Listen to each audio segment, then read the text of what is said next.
2 Αυγούστου, ημέρα Παρασκευή, η τελευταία μέρα του σχολείου πριν τις καλοκαιρινές διακοπές. Ο μικρός Ανδρέας, λίγο πριν ξυπνήσει να πάει στο σχολείο, βλέπει ένα πολύ περίεργο όνειρο. Είμαι ο Σούπερμαν με ένα κόκκινο βρακάκι και πηγαίνω στο μυστικό μου κρυσφύγετο.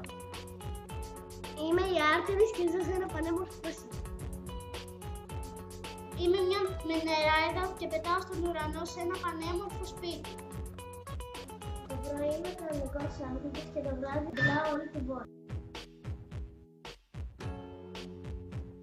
Πίκο, πίκο, πίκο και κάνω πίκο, πίκο, πίκο, πίκο, πίκο, πίκο, πίκο. Είμαι μια μικρή αρχουδίτσα που πάντα τραγουδώ. Είναι ο μεγαλύτερος εγκληματίας στον κόσμο και δεν μπορεί να με πιάσει. Όμως η μαμά του θα διακόψει αυτό το περίεργο όνειρο.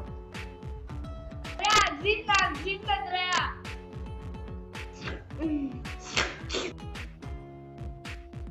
Καλημέρα, μαμά. Πάω να βρω το φίλο μου τον Νίκο.